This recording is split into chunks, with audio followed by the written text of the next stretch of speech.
My God.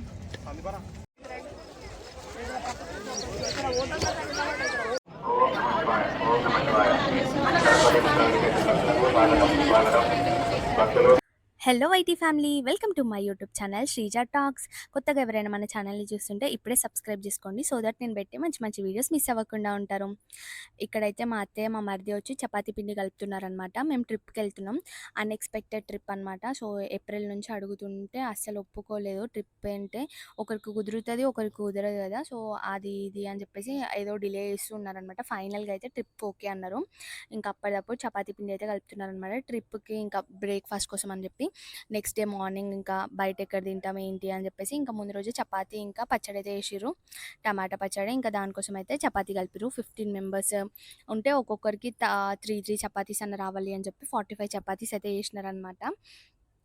ఇట్లా family trips చేస్తుంటే చాలా బాగా అనిపిస్తుంది కదా. మా ట్రిప్ వచ్చేసి నైట్ అనమాట, మిడ్‌నైట్ 12కి వెళ్ళాలి. ఇంకా ఆ టైంకి కాబట్టి ఫస్ట్ అన్ని పనులు చేసేసుకొని బ్యాగ్ ప్యాకింగ్ అంతా చేసేసుకున్నాం అనమాట. ఇంకొక స్లీప్ కూడా వేసినాం, ఎందుకంటే మిడ్‌నైట్ కదా, ఎట్లా పడుకోవడానికి ఉంటుందో, కంఫర్టబుల్గా ఉండదో అని చెప్పి. ఆ టైంకి మా మామయ్య డబుల్ కమిటా అయితే తీసుకొచ్చిండు. ఇంకా ఫుల్ ఎంజాయ్ చేసినాం, టేస్టీ టేస్టీ డబుల్ కమిటా, ఫుల్ డ్రై ఫ్రూట్స్తో అనమాట. ఇంకా డబుల్ కమిటా తినేసి కొంచెం ఇంకా డిన్నర్ కూడా చేసేసినాం, చపాతీస్ తిన్నాం కొన్ని అండ్ రైస్ తినేసి పడుకున్నాం అనమాట. పడుకొని ఇంకా 11:30 11:40కి ఆ టైంకి లేచినాం. ఇంకా వాళ్ళు వచ్చేసి 12:10కి అయితే మాకు మినీ వ్యాన్ వచ్చింది, అంటే మినీ బస్సు. ఇంకా దానికోసం ఇంక అప్పుడు 12:10కి ప్యాకింగ్ అంతా చేసేసి ఇంక అప్పుడు స్టార్ట్ అయినాం అనమాట. ఎందుకు ఇంత నైట్ టైం, పొద్దున్నే వెళ్ళొచ్చు కదా అని మీరు అనుకోవచ్చు. పొద్దున పూట మనకి ఫుల్ ట్రాఫిక్ ఉంటుంది అండ్ ఆల్సో మనకి టైం అనేది అర్థం కాదు. నైట్ అయితే తొందరగా పడుకుంటాం, మ్యాక్సిమం అయితే పడుకుంటాం కాబట్టి మనకి టైం అర్థం కాదు. మంచిగా ఫ్రీగా వెళ్ళిపోవచ్చు, తొందరగా వెళ్ళిపోవచ్చు అని చెప్పేసి నైట్ టైం చూస్ చేసుకున్నారు. ఇంకా చిన్నపిల్లలు ఎవరు లేరు కాబట్టి మేము మంచిగా వెళ్ళిపోయినాం అనమాట. కంఫర్టబుల్గా కూర్చొని మంచిగా సాంగ్స్ పాడుకుంటూ ఫుల్ ఎంజాయ్ చేస్తూ వెళ్ళిపోయినాం. అసలు మేము అనుకుంది వచ్చి భద్రాచలం, కానీ లాస్ట్ మూమెంట్లో అయితే చేంజ్ అయిపోయింది అనమాట. మేము ఇంకా కాళేశ్వరంలో పుష్కరాలు ఉన్నాయని చెప్పేసి ఇంకా అక్కడికైతే వెళ్దామని చెప్పినారనమాట. ఇంకా చాలా పుణ్యం వస్తుంది, ఇంకా పుష్కరాలకు వెళ్ళాలి అని చెప్పి మేము అనుకున్నాం. ఎవరు ఉండరు కావచ్చు అని అనుకున్నాం, కానీ నిజంగా 4:40 ఆ టైంకి చూడండి, మేము వ్యాన్లోనే ఉన్నాం, బస్సులో. మా పక్కన వచ్చేసి వాళ్ళు బస్ దిగేసి నడుచుకుంటూ వెళ్తున్నారనమాట గుండం దగ్గరికి. ఆ టైంలో కొంచెం ముసలి వాళ్ళు ఉన్నారు, హ్యాండిక్యాప్ వాళ్ళు ఉన్నారు, చిన్న చిన్న పిల్లల్ని వేసుకొని అసలు నేను షాక్ అయిపోయినాం. మేము వెళ్ళిన మా వెహికల్ వచ్చి ఒక దగ్గర స్టాప్ చేయాలన్నమాట. అక్కడ నుంచి వెహికల్ వెళ్ళడానికి మనకు దారి ఉండదన్నమాట, బై వాక్ వెళ్ళాలి ఖచ్చితంగా. అక్కడేంటంటే మనం నడవడానికి కూడా పాసిబిలిటీ ఉండదు. అందుకే ఎక్కువ బురద బురద ఉంటదనమాట. ఇంకా వాన పడి ఉంటే మన కాళ్ళు పెడితే అక్కడే ఎళ్ళిపోతది, చెప్పులు అంతా ఇరికిపోతాయనమాట. మేము వెళ్ళినప్పుడు కొంచెం డ్రైగా ఉంది కాబట్టి నడవగలిగినాం. అసలు నడవడానికి రాదు. అందుకొంచెం మనకి ఇక్కడ బుల్లక్ కార్ట్స్ అంటే ఎడ్ల బండ్లు కూడా ఉన్నాయన్నమాట. ఈచ్ పర్సన్‌కొచ్చి 100 రూపీస్ అలా చార్జ్ చేస్తున్నారు. సో, అక్కడి నుంచి 1 కిలోమీటర్ వరకు మనకుంటదనమాట. సో, 1 కిలోమీటర్ నడవచ్చు, లేదు అంటే అదెక్కి వెళ్ళిపోవచ్చనమాట. కానీ నిజంగా ముసలి వాళ్ళు వాళ్ళే ఇట్లా నడుస్తున్నారు. ఈ వే చూడండి, మీకు అర్థమవుతది ఎలా ఉందనేది. చాలా అంటే చాలా ఘోరంగా ఉంది వే అయితే. ఇంకా మొత్తం బురద బురద ఉందనమాట. దీంట్లో ఒక స్నేక్ కూడా కనబడింది మాకు. కొంతమంది చెప్పులేసుకోకుండానే అలా నడుస్తున్నారు. ఇంకా ఎందుకంటే అక్కడ పెడితే చెప్పులు పోతాయని చెప్పి కొంచెం. అసలు నా నాకు మెయిన్‌గా వచ్చి ట్రావెలింగ్ అంటే ఇష్టం. బట్ ఇట్లాంటి ప్లేసెస్‌కెళ్తే వాష్‌రూమ్స్ సరిగ్గా ఉండవు, నీట్‌నెస్ ఉండదు. బట్టలు ఎక్కడ పడితే అక్కడ పడేసారు. మెయిన్‌గా పుష్కరాల దగ్గర అయితే ఆ వాటర్‌లోనే బట్టలు పడేసి అదొక్కటి నచ్చదు. ఇది ఎప్పుడు మెయింటైన్ చేస్తారో ఏమో. సో, ఇట్లా వే ఇలా ఉంది గదా, మీకు కనబడుతుంది గదా. సో, మేము వెళ్ళినప్పుడు కొంచెం డ్రైగా ఉంది కాబట్టి నడవగలిగినాం. ఒకవేళ వాటర్ అంటే రెయిన్ పడి ఉంటే మాత్రం మనం అసలు నడవలేము. అందుకే అక్కడ బుల్లక్ కార్ట్స్ అయితే యూజ్ చేయమని చెప్పినారు. మేమైతే మోస్ట్‌లీ ఆ ముసలోళ్ళే వెళ్ళిపోతున్నారు, అంతా వాళ్ళే వెళ్తున్నప్పుడు మనకేంటి అని చెప్పేసి మేము నడుచుకుంటూ వెళ్ళిపోయినాం. సో, కొంచెం వచ్చేటప్పుడు షార్ట్‌కట్‌లో వచ్చేసినాం కాబట్టి దగ్గరైపోయింది. కానీ చాలా పబ్లిక్ ఉన్నారు మేము వెళ్ళిన రోజు గూడా. ఇంకా అసలు మాకైతే నుంచోడానికి కూడా ప్లేస్ లేదనమాట. ఒక్క దగ్గర నుంచొని ఇట్లే పుష్ చేస్తూనే ఉన్నారు, "ఎళ్ళండి, ఎళ్ళండి" అని. ఇంకా ఫైనల్‌గా వ్యూ చూడండి ఎంత బాగుంది కదా ఇక్కడ నుంచి చూస్తుంటే. ఇక్కడ నుంచి చూస్తే అందంగా ఉంది, అక్కడికెళ్తే అయితే కొంచెం ఇంకా మీకు తెలిసిందే కదా, నేనేం చెప్పక్కర్లేదు అక్కడ ఎట్లా ఉంటదో సిట్యుయేషన్ అని చెప్పేసి.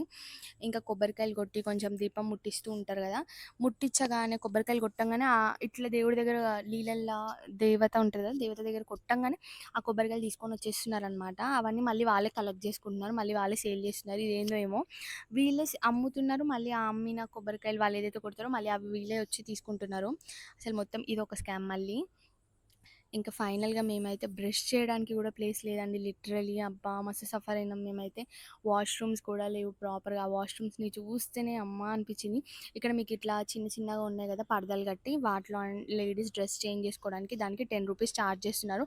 దాని లోపల గూడా అసలు నీట్‌గా అంత లేదు. అసలు మొత్తం ఎలానో ఉంది. కానీ ఇంకా దేవుడి దగ్గరికొచ్చినప్పుడు మనం ఏమి అనొద్దు గదా! ఈ ఒక్క రీజన్ వల్లనే నేను ఎక్కడైనా ఎక్కువ పబ్లిక్ ఉన్న దగ్గరికెళ్ళాలంటే భయం. సో, నార్మల్ టైమ్‌లో ఎళ్ళడం బెటర్. మేమెళ్ళింది ఇంకా సండే అనమాట. ఇంకా ఫుల్ పబ్లిక్ ఉన్నారు. ఇట్లా అయితే తీసుకెళ్తున్నాను అనమాట. కొంచెం ఎవరైనా ఎళ్ళలేని వాళ్ళు ఉంటే మనకు బుల్లక్ కార్ట్స్‌లో ఎళ్ళిపోవచ్చు. ఇంకా తర్వాత గుండం దగ్గరికెళ్ళి స్నానాలు చేసిన తర్వాత వచ్చేటప్పుడైతే టీ తాగినామనమాట. ఎందుకంటే టెంపుల్‌లోకెళ్ళాలి. ఎంతమంది ఉన్నారా అని మళ్ళీ అదొకటి మాకు బ్రేక్‌ఫాస్ట్ చేద్దామంటే ఇంకా లేట్ అయిపోతది అని చెప్పి ఫస్ట్ టీ తాగేసినాం. కొంచెం ఎనర్జీ డ్రింక్ లాగా. ఇంకా దర్శనం చేసుకొని వచ్చిన తర్వాత బ్రేక్‌ఫాస్ట్ తిందామని అనుకున్నాం అనమాట. ఇంకా టీ తాగినాం. రూ. 10 అంట. మరీ అంత వర్స్ట్‌గా అయితే లేదు. కొంచెం బెటర్ బానే ఉంది. ఇంకా దర్శనంకైతే లోపలికెళ్ళినాం. దర్శనంకి కూడా ఫుల్ పబ్లిక్ అయితే ఉన్నారనమాట. అండ్ లాంగ్ అనమాట. అంటే ఇట్లా మనకి లైన్ కూడా చాలా పెద్దగా ఉంది. ఒక్కొక్కరు వచ్చేసి ఎంత హుషారుంటారో లేడీస్ నిజంగా కొన్నిసార్లు అనిపిస్తది. మీకు చూపిస్తా ఎందుకన్నానో ఈ మాట. ఇక్కడ మాకు దర్శనం వే వచ్చి ఇట్లా స్ట్రెయిట్‌గా ఎళ్ళాలనుకున్నాం. కాదు బ్యాక్ సైడ్ నుంచి ఎళ్ళాలి టెంపుల్ బ్యాక్ సైడ్ అంటే మళ్ళీ బ్యాక్ సైడ్ నుంచి వచ్చినామనమాట. యాక్చువల్లీ ఇట్లా లైన్స్ ఉన్నాయి. చాలామంది ఉంటే లైన్స్ పెడతారు కదా! ఇట్లా అక్కడి నుంచి రావాలనమాట. ఆ ఎంట్రన్స్ నుంచి. అయితే అక్కడి నుంచి రావాలి కాబట్టి అదంతా ఎవరు తిరిగి రావాలని చెప్పి లేడీస్ ఇక్కడి నుంచే జంప్ చేస్తున్నారు. జెంట్స్ అంటే ఓకే. శారీస్‌తో కూడా లేడీస్ ఇట్లా జంప్ చేసి మరి వస్తున్నారు. అక్కడే పోలీస్ వాళ్ళు కూర్చున్నారు. నాకదే అనిపించింది. పోలీస్ వాళ్ళు ఉన్నారు గానీ, ఒక్కరు కూడా అలా ఎందుకు చేస్తున్నారమ్మా? అలా చేయొద్దు గదా! అని అంటనే లేరు. ఇక్కడ ఫ్రీ దర్శనం చూడండి ఎంత పబ్లిక్ ఉన్నారో అసల ఘోరంగా. ఇక్కడ నేను చూసిన ఏంటంటే, ఒక హ్యాండిక్యాప్ పర్సన్ వచ్చినారనమాట. అతనికి నడవడానికి కొంచెం కష్టంగా ఉంది. బట్ ఇంత పెద్ద లైన్‌లో ఈవెన్ అందరితో సమానంగా తను అంత లైన్ వెయిట్ చేసిండనమాట. నాకు గ్రేట్ అనిపించింది. ఇంకా ముసలి వాళ్ళు కూడా కాళ్ళు నొప్పులు అన్నీ అంటా ఉంటారు కదా! వాళ్ళు కూడా ఇంత లైన్ వెయిట్ చేసినారు. ఇక్కడ మెయిన్‌గా నాకు నచ్చిందేంటంటే మొత్తం ఫ్యాన్స్, కూలర్స్ ఉన్నాయన్నమాట. అంటే కొంచెం అన్‌కంఫర్టబుల్‌గా అనిపియొద్దు. కొంచెం సఫకేటింగ్‌గా అనిపియొద్దు అని చెప్పేసి ఎక్కడికక్కడే అరేంజ్‌మెంట్స్ అయితే చేసినారు. ఫ్యాన్ ఉంది. అండ్ వాటర్ గూడా కూల్ వాటర్ అయితే సప్లై చేస్తున్నారు. అదైతే అనిపిచ్చింది. కొంచెం సమ్మర్‌లో గదా! మెయిన్‌గా చిన్న చిన్న పిల్లలుంటారు. వాళ్ళ గురించి అర్థం చేసుకున్నారనిపిచ్చింది నాకైతే. లైన్ అయితే చాలా పెద్దగుంది. మేము అక్కడి నుంచి ఇక్కడికొచ్చినామనమాట లైన్. ఇక్కడ ఒక శివుడిది, దాని తర్వాత ఇంకో సరస్వతి 2 టెంపుల్స్ ఉన్నాయన్నమాట. ఒక లైన్ అయిపోయిన తర్వాత ఒక దేవుడిని దర్శనం చేసుకున్నాక ఇంకొక దేవుడనమాట. 2 దర్శనం చేసుకోవాలి. ఇప్పుడు ఇందులో నుంచి కానీ నాకనిపిస్తది మనం ఇంత ఒక హాఫ్ అన్ అవర్, 1 అవర్ ఇంతసేపు వెయిట్ చేస్తాం కదా దేవుడిని చూడడానికి. అక్కడైతే మనం ఒక 1 మినిట్ కూడా ఉండనియ్యరు. పుష్ చేస్తూనే ఉంటారు. ఎళ్ళండి, ఎళ్ళండి, ఎళ్ళండి అని చెప్పి అదే అనిపిస్తది నాకు. ఇంత లైన్‌లో వెయిట్ చేస్తాం అక్కడికెళ్తే మాత్రం ఎంతసేపు ఉండని. ఇక్కడ మత్స్య అవతారం అనమాట. చూడండి ఎంత పెద్దగా ఉంది కదా! అండ్ ఫైనల్‌గా వీడియో అయితే ఎండ్‌కొచ్చింది. వీడియో ఎలా అనిపించిందో తప్పకుండా కామెంట్ చేయండి. మీ కామెంట్ అనేది నాకు బూస్టప్ ఇస్తదనమాట ఇంకా మంచి మంచి వీడియోస్ చేయడానికి. మేము నెక్స్ట్ ఇంకా కొన్ని మంచి మంచి ప్లేసెస్ ఇంకా డిఫరెంట్ ప్లేసెస్‌కైతే ఎళ్ళినామనమాట. నియర్ బై ప్లేసెస్‌కి. అవన్నీ నేను నెక్స్ట్ వీడియోస్‌లో అయితే అప్‌లోడ్ చేస్తూ ఉంటా. అవన్నీ మిస్ అవ్వకుండా ఉండాలంటే ఇప్పుడే మన ఛానెల్‌ని సబ్స్క్రైబ్ చేసుకోండి. వీడియో నచ్చితే ఒక లైక్ చేయండి. Thank you for watching.